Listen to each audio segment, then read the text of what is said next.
If you want an island lifestyle with all the consumer conveniences and much lower taxes, today I'm going to share with you 6 tax-friendly islands for high net worth individuals.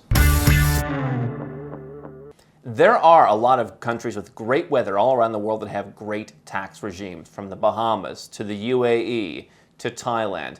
And these countries have different kinds of tax regimes, from tax incentives to territorial tax to non-dom programs to flat out zero tax. There's lots of different ways that you can reduce your taxes. But one of the things that I do think is an issue for a lot of highly successful people is some of these countries move a little bit too slowly. Do you want to live in the south of Italy to slash your taxes that low? Do you want to live in Greece? Do you want to live in the Bahamas, where people constantly tell me, oh my goodness, everything's so slow, it takes so long to get anything done? Or in Puerto Rico, the same thing. I want to walk you through 6 islands that people believe are more convenient for consumers, more convenient for high net worth individuals. If it's your first time here, I'm Andrew Henderson, the founder of Nomad Capitalist. We're a boutique consultancy that helps 7- and 8-figure entrepreneurs and investors legally go where you're treated best, lowering your taxes, diversifying and protecting your assets, getting a second passport, building your freedom. We also host the biggest and best offshore conference called Nomad Capitalist Live. Let's start with one of the most commonly discussed islands for high net worth individuals. It is not a cheap place to live, but it is a step above a lot of the other islands in the Caribbean, and that is the Cayman Islands. Here you have no individual income tax, no withholding tax, no dividend tax, no interest, no royalties, and more. No transfer pricing rules for your business. This is about as tax-free and as tax-friendly as it gets. And it's open to you if you start a business and you spend a little bit of time there, whether it's a company for investments or whether it's a company where you want to move your actively managed business down to the Caymans. You can do that. You can even bring some of your employees. You can also buy real estate. We're talking 7 figures or even multi-7 figures, depending on how much time you want to spend there and depending on which of the Cayman Islands you want to buy on. But if you want to commit to a high-level real estate investment, you're not going to get that much for $1 million or $2 million. It is one of the most expensive places in the world. But if you can commit to a real estate investment, or if you can commit to bringing a business and spending some time there, you can get into the Cayman Islands. You're going to spend a lot in the Caymans, as you are in many of these places.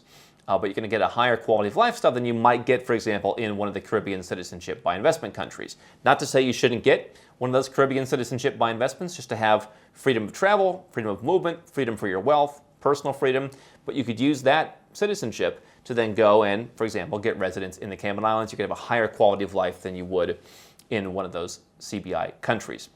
The one that people don't talk about as much, one of the other British overseas territories that has been in the news from time to time, is the Turks and Caicos. So what you're looking at is a high 6 or low 7-figure investment. This is more of a clean-cut real estate investment. Doesn't have all the facilities for business that the Caymans does.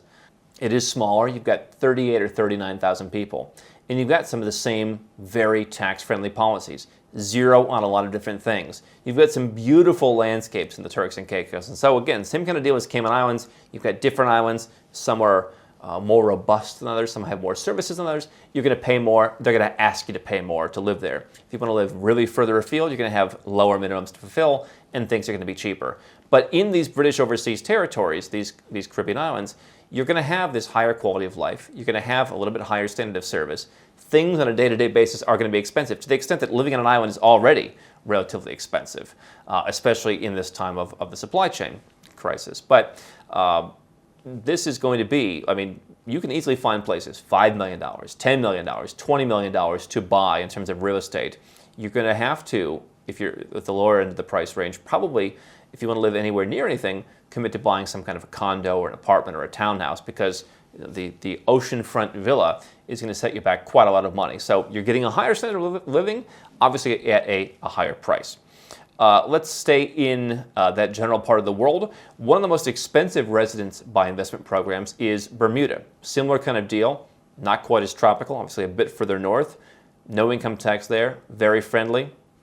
But you're looking at a multi-7-figure investment. And that can be any number of different things, from investing in real estate to just contributing to the local economy. So there's a lot of ways you can get in, but you're talking multiple 7 figures for the average just, passive investor who wants to move to Bermuda, and things there pretty expensive as well.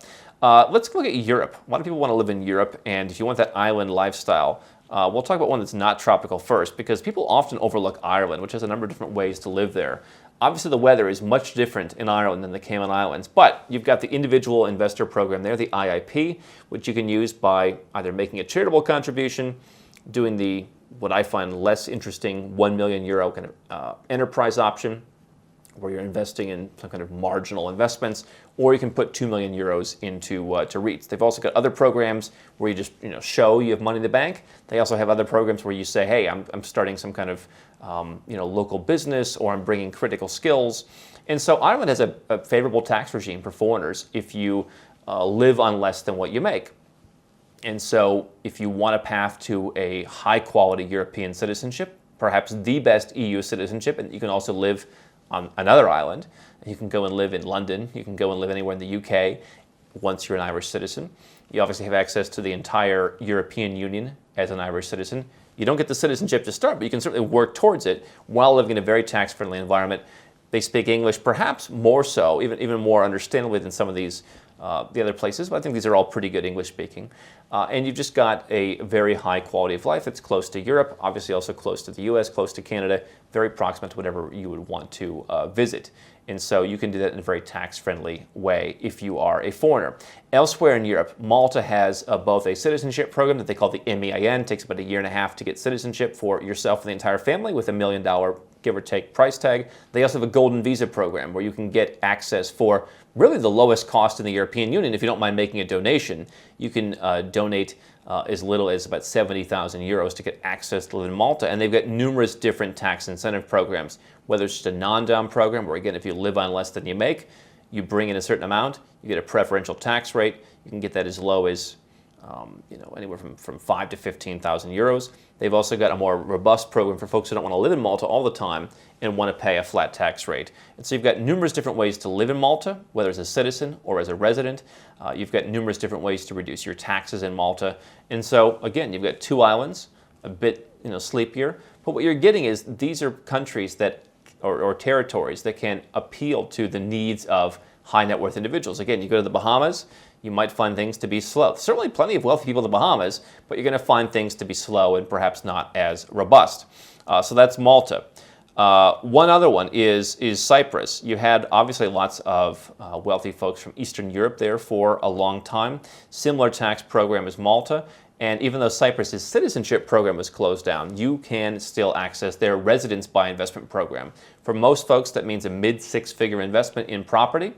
And theoretically, you could work towards citizenship there. Same as in Malta. It's not necessarily guaranteed, but if you're actually living on the island of Cyprus, you can work towards citizenship, and you have a high-quality EU citizenship. You can do so on a tax-friendly basis. You can do so without having to spend the €2 million that they used to require in investment just to get the citizenship. Now you can do that if you want. You can just spend your time there, enjoy the low taxes, buy a property to get in, and so you can have probably not as many services in Cyprus. The Mediterranean certainly. There's certain areas where you can go, but you have great yacht club in Cyprus. You have lots of different benefits there. So these are 6 places, tax-friendly islands, if you are a high net worth individual and you want a certain standard of service.